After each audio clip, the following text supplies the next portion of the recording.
Chapter -4.4 What Frank Could See by Frank. As we surfed through the Noesis, I could see whole classrooms full of boys at old-fashioned schools. They were hard at work, but they all seemed sad. I could hear their hearts, and most of them were sobbing. I tried to listen for any words, but I couldn't hear anything exactly, just silent study and their deeply unhappy inner selves. It was awful. There were so many of them. I was surfing over the top of lots of schools, but then I found myself seeing only one school. As I zoomed in closer, it was as if there were no roofs on the buildings. I could see straight into the classrooms at the boys' heads, all bent down over their books. I wondered if anyone else could see them, but I knew enough about the Noesis to realise that it was probably only me who could see the heartbroken boys. After a while, a dark cloud descended on the vision and all the classrooms clouded over. That's when I heard screams and shouts, the most terrible cries I've ever heard, and then so much sobbing.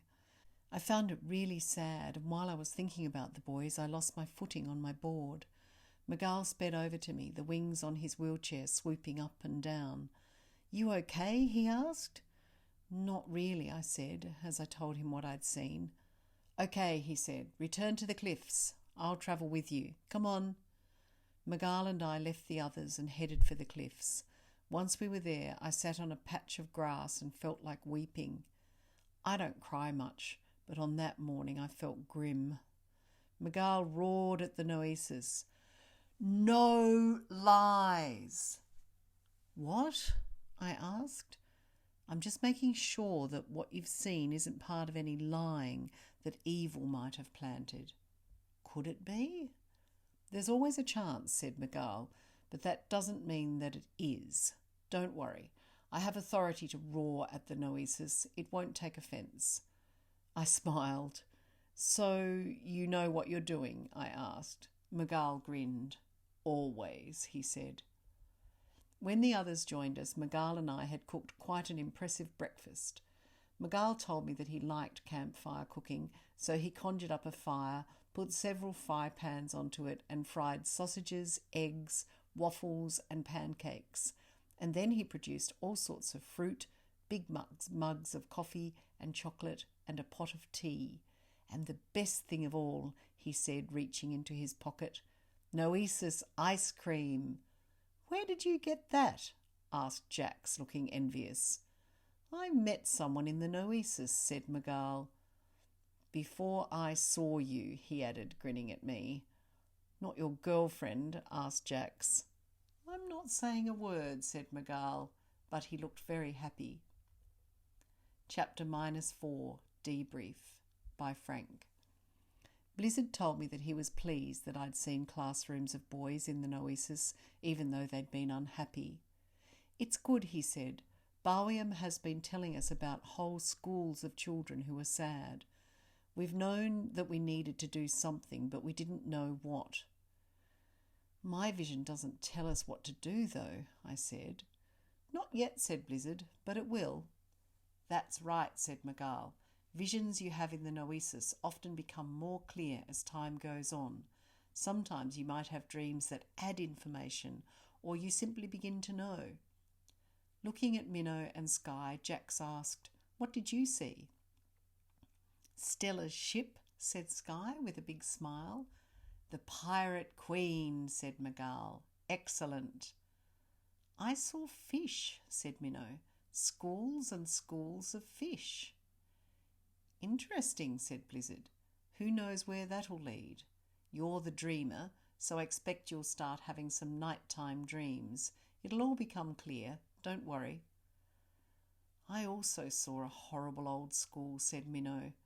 "And there was a small cold dolphin in a weird fish bowl." "A big fish bowl?"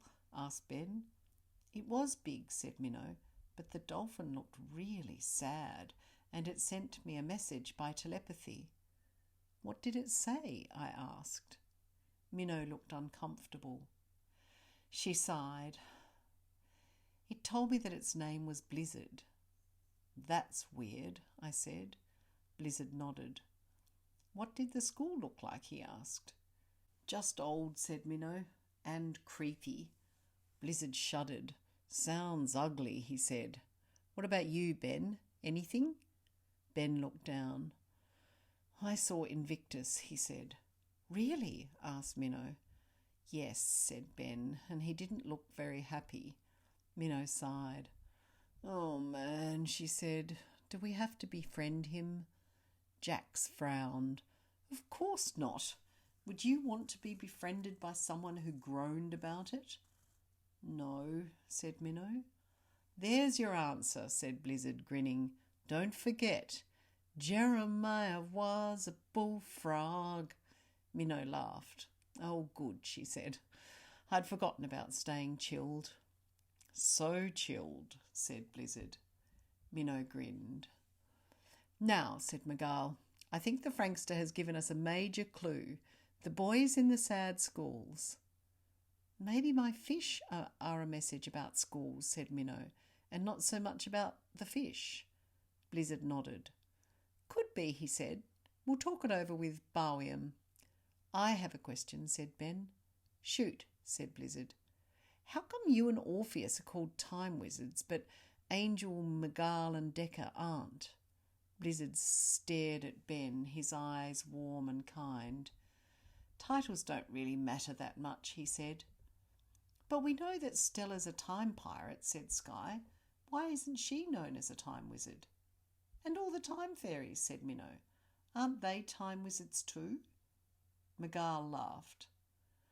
What am I known as? He asked. A busted up half an angel. Who cares? Blizzard grinned. McGarl's right, he said.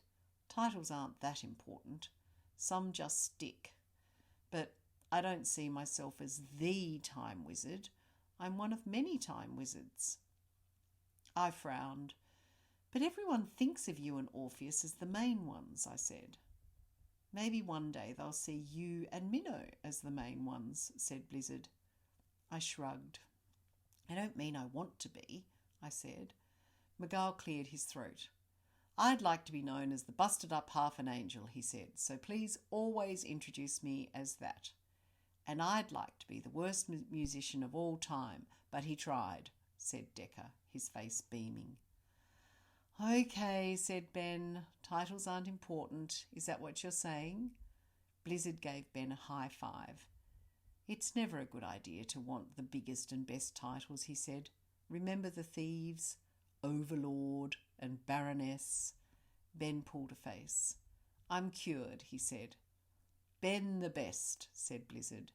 Ben laughed. McGarl revved up his wheelchair. Good to see you, he shouted. We're off. Decker and I have a mission. Decker jumped onto the side of McGarl's wheelchair. It's a secret, he said, with a look of mischief in his eyes, and without another word, they flew off.